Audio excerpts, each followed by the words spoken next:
ಶ್ರೀನಿವಾಸ್ ಪ್ರಸಾದ್ ಅವರ ಅಳಿಯನಿಗೆ ಬರುತ್ತೆ ಅಂತಿತ್ತು ಟಿಕೆಟ್. ನಿಮ್ಮನ್ನು ಐ ಮೀನ್ ಮೀಡಿಯಾ ಕೂಡ ದೊಡ್ಡ ಪ್ರಮಾಣದಲ್ಲಿ ನಿಮ್ಮ ಹೆಸರನ್ನು ಹಾಕಿರ್ಲಿಲ್ಲ. ಹೌದು ಸರ್, ಹೌದು. ನಿಮ್ಮ ಹೆಸರು ರೇಸಲ್ಲಿ ಇದೆ ಅಂತೇಳಿ ಬಿಜೆಪಿ ಅಂತ ಶಾಕ್ ಗಳನ್ನ ಬಹಳ ಕೊಡ್ತಾ ಇರುತ್ತೆ. ಹೌದು ಸರ್, ಹೌದು. ಓಕೆ, ಈಗ ಏನ್ ಹೇಳಕ್ ಬಯಸ್ತೀರಿ ರಾಜ್ಯದ ಜನತೆಗೆ ಮತ್ತು ಬಿಜೆಪಿಗೆ, ಅಂದ್ರೆ ನಿಮ್ಮ ಹೈಕಮಾಂಡ್ಗೆ ನೀವು ಹೇಳಲೇಬೇಕಾಗತ್ತೆ.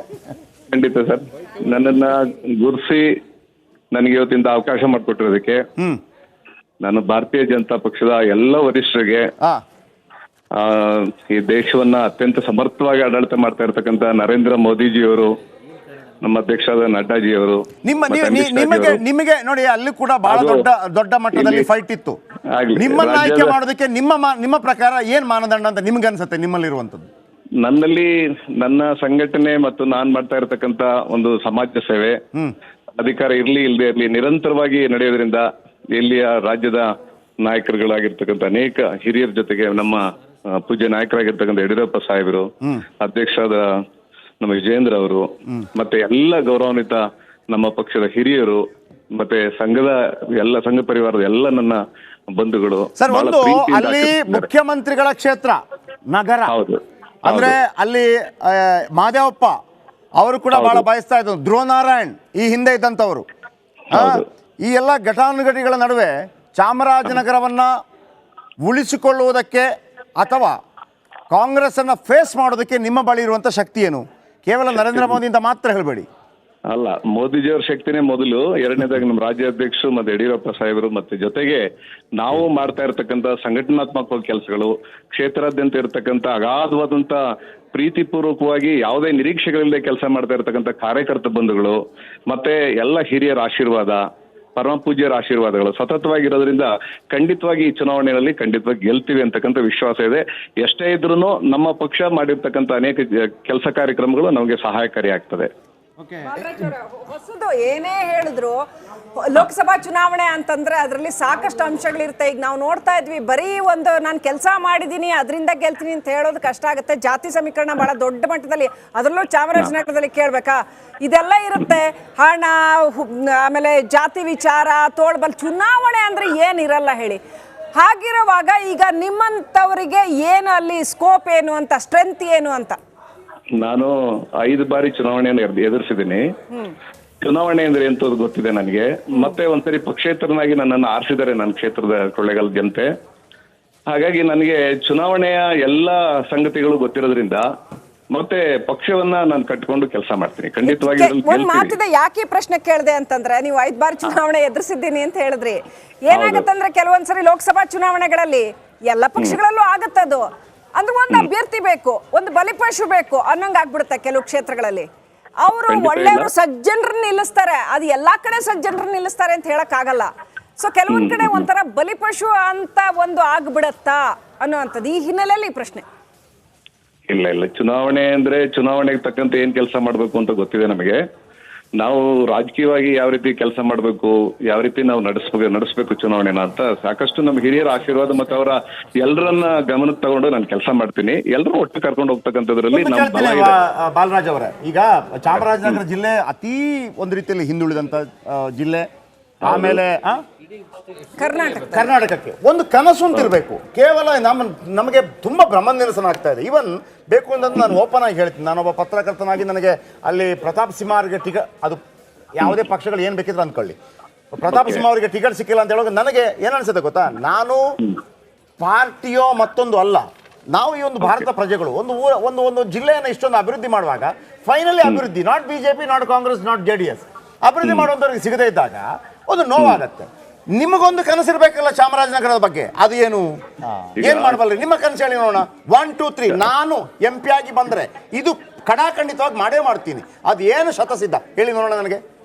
ನಾನು ಶಿಕ್ಷಣ ಕ್ಷೇತ್ರದಲ್ಲಿ ಸಾಕಷ್ಟು ಕೆಲಸಗಳನ್ನ ಮಾಡಿದ್ದೀನಿ ಈಗಾಗಲೇ.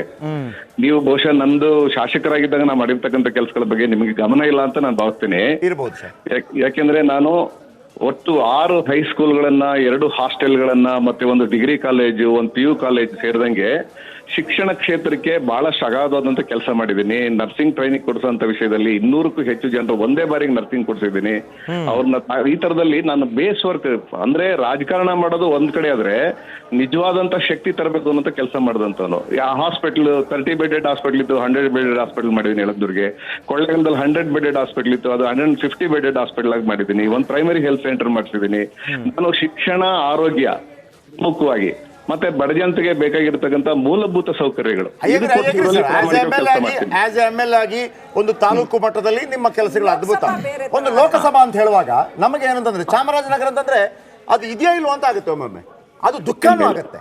ಆಮೇಲೆ ನಿಮ್ಮಂತವ್ರು ಬಂದಾಗ ಒಂದು ಹೊಸ ಮುಖಗಳು ಕಂಡಾಗ ನಮಗೆ ಒಂದು ಆಶಾಭಾವನೆ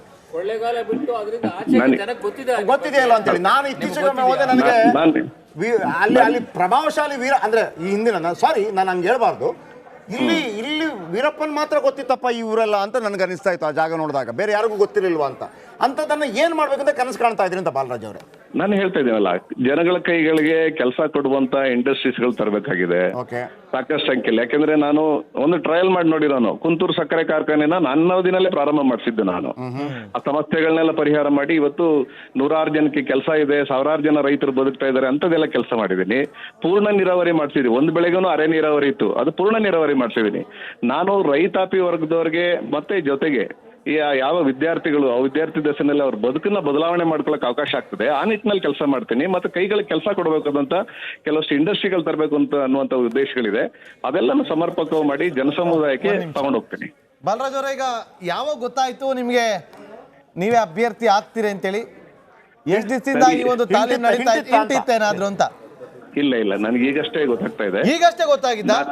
ಹೌದೌದು. ನಿಮ್ಗೆ ಈ ಮುಂಚೆ ನಿಮ್ಗೆ ಟಿಕೆಟ್ ಕೊಡ್ತಾರೆ, ನೀವೆಲ್ಲರೂ ಅಲ್ಲ ರಿಪಬ್ಲಿಕ್ ಅಲ್ಲ ಬಾಲರಾಜ್, ಒಂದು ಕ್ಯೂರಿಯಾಸಿಟಿ ಅಷ್ಟೇ. ಯಾಕಂದ್ರೆ ಕೆಲವರು ರಿಪೋರ್ಟ್ ಕಾರ್ಡ್ ಇಟ್ಕೊಂಡು ಹೋಗಿ ಕೇಳಿದ್ರು ನಮ್ಗೆ ಟಿಕೆಟ್ ಕೊಡಿ ಅಂತೇಳಿ. ಆ ತರ ಏನಾದ್ರು ಮಾಡಿದ್ರ? ಟು ಬಿ ಹಾನೆಸ್ಟ್, ಯಾವುದೇ ರಿಪೋರ್ಟ್ ಕಾರ್ಡ್ನಾಗ್ಲಿ ಯಾವುದೇ ತರದ ನನ್ನ ಡಾಟಾ ಆಗ್ಲಿ ನಾನು ಯಾರಿಗೂ ಕೊಟ್ಟಿಲ್ಲ. ನಾನು ಎಲ್ಗೂ ತಲುಪಿಸಿಲ್ಲ. ನನಗೆ ಗುರುತು ಮಾಡಿರ್ತಕ್ಕಂಥ ನಮ್ಮ ಪಕ್ಷದ ನಾಯಕರುಗಳಿಗೆ ಧನ್ಯವಾದಗಳನ್ನ ಅರ್ಪಿಸ್ತೇನೆ. ಅಲ್ಲ, ಈಗ ಬಾಲರಾಜ್ ಅವರೇ, ನಿಮ್ಗೆ ಎಷ್ಟೊತ್ತು ಗೊತ್ತಾಯ್ತು ನೀವೇ ಅಭ್ಯರ್ಥಿ ಅನ್ನೋದು? ನನಗೆ ಫೋನ್ಗಳು ಬಂದ್ಮೇಲೆ ಗೊತ್ತಾಗಿರೋದು. ಯಾರು ಫಸ್ಟ್ ಫೋನ್ ಯಾರು ಮಾಡಿದ್ರು ನಿಮ್ಗೆ? ನನ್ನ ಹೆಸರು ಪಟ್ಟಿಯಲ್ಲಿದೆ ಅನ್ನೋದ್ರ ಬಗ್ಗೆ ಮಾಹಿತಿ ಇತ್ತು ಮೊದಲಿಂದನೂ. ಕಳೆದ ಒಂದು ವಾರ 10 ದಿವಸದಿಂದ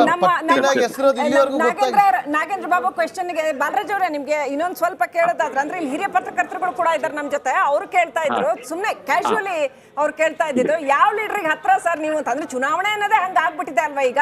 ಯಾರು ಗಾಡ್ ಫಾದರು, ಇಲ್ಲ ಸಂಘದಿಂದ ಬಂದವರ, ಇಲ್ಲ ಏನು, ಈ ತರ ಆಗೋಗ್ಬಿಟ್ಟಿದೆ. ಸೊ ನಿಮ್ದೇನು ಕೇಳರು ಅಂತ, ಯಾವ ಕೇಳರು ಅಂತ ಕೇಳ್ತಾ ಇದಾರೆ?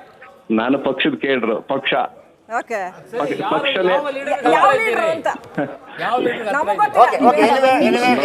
ಬಾಲರಾಜ್ ಅವರೇ, ನಿಮ್ಗೆ ಒಳ್ಳೇದಾಗ್ಲಿ.